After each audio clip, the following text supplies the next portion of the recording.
2 months ago, on the 1st of October, the numbers were clear. I told you gold at $3,850 per ounce and silver at $35 per ounce were running ahead of themselves. The advice was simple: wait. Today, the gold is at $4,260 per ounce and silver is $61. And both just kissed new all-time highs after the US Federal Reserve's rate cut yesterday. So the obvious question on everyone's mind is, was the hedgenomist wrong? So let's not guess, let's find out. We will approach this calmly with mathematics, the way we always do. The core principle here at hedgenomist is non-negotiable. We protect the capital first, we make money second, and we never, ever let emotions sign the check. In October, the market was high on optimism and festive spirit. Hope is a wonderful virtue, but it is profoundly poor risk manager.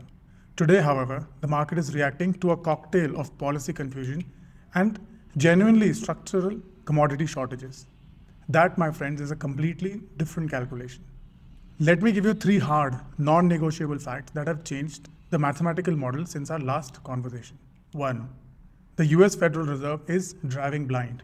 Yesterday, they cut rates by 25 basis points, but the internal vote was 9-3, the most divided in years. And their own projection, the dot plot, signals only one more cut in all of 2026. Chairman Powell used the phrase, no risk, free path, and admitted they still lack 3 months of reliable jobs and inflation data due to government shutdown.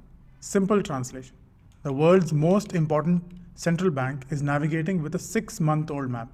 That is not normal, it is a genuine risk factor. 2. American growth is a statistical illusion. Strip out the massive one-time investment in artificial intelligence, chip factories, and data centers.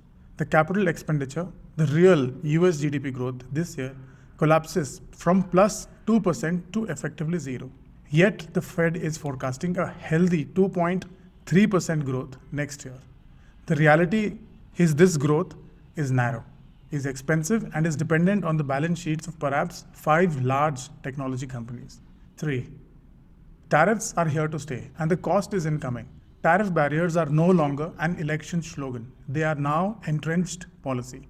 The price increases from these tariffs are only now starting to hit wholesale warehouses and retail shelves.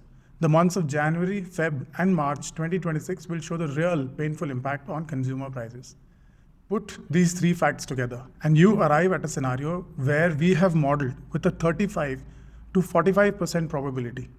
Moderate growth on paper, stubborn goods inflation, consistently above 3%, and a central bank in a paralysis. They cannot cut aggressively because prices will not budge. Yet they cannot hike because the underlying growth is brittle. And that, ladies and gentlemen, is the textbook definition of a policy trap. And in every single historical instance of a policy trap, the 2 assets that have successfully preserved and grown real purchasing power are gold and silver. So let's be crystal clear. The hedgenomist is not in the business of sensationalism.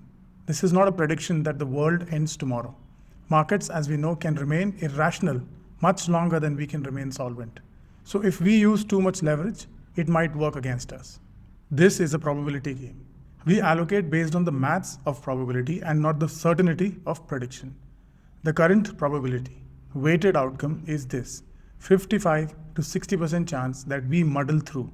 Higher volatility and precious metals slowly trade sideways to up. 30 to 45% chance that we enter the policy trap that I described above, in which case gold to $5,000 and silver to $85 to $90 by the end of 2026 is a very, very conservative forecast. Even with the ice in our veins approach, that potential upside versus the limited downside is an attractive asymmetry. Let's talk about the practical application of this asymmetry. Your core portfolio, 70 to 80%, remains safely in high-quality debt and long-term equity compounders. Nothing changes. Dedicated hedge, about 8 to 12%. This allocation goes into physical gold and physical silver, or sovereign gold bonds plus silver exchange traded funds. Any dip below gold, $4,100, or silver, $58, is an automatic non-negotiable add-on to the sleeve.